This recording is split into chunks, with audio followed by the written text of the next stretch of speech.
See, a lot of things we do unconsciously because we picked it up somewhere in life. A friend of mine out of Chicago named Rhea Steele, I was at her house to have dinner, and Rhea, who was born in Chicago, has a tremendous Southern drawl. After I met her mother, I said, where did Rhea get her Southern drawl from? She said, my sisters came up from Kentucky, and they used to be her babysitter. And she picked it up while in their presence. And Rhea still has that drawl. What is it that you picked up somewhere in life that might be a liability to you? What fear, what beliefs that you're holding on to tenaciously that's no longer allowing your life to work? It's not enabling you to produce the results that you want to produce in your life, and you're still clinging to them.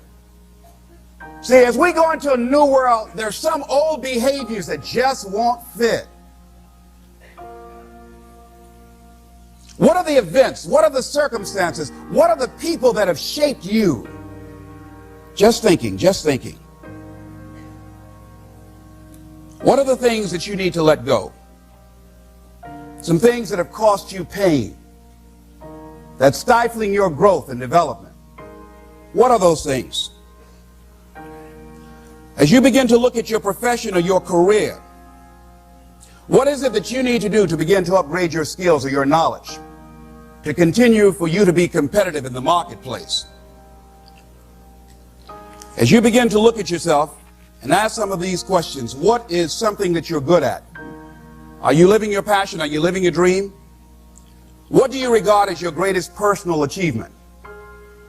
What is the one thing that other people can do to make you most happy? Let's think about these things. What would you do if you had 1 year to live and guaranteed success in anything you decided to do? What would that be? What would you do with your life if you had it to live over? Getting to know yourself. What is one value, one deep commitment from which you would never budge? What is one cause that you would like to become involved in to make a difference on the planet? I work in the Cook County Jail in Chicago. It gives my life a great deal of joy and fulfillment. Have you found something like that in your life that you could enjoy doing, working with people? I have a friend that's working with physically handicapped people. She said it's been the most rewarding experience she's ever had. She used to be a constantly depressed individual, always feeling sorry for herself. It has changed her life. She's a grateful person. She's found something that she's lost herself in. What is your biggest setback, failure, or defeat of the past year? What is it about you, if somebody really knew, they wouldn't get into a relationship with you?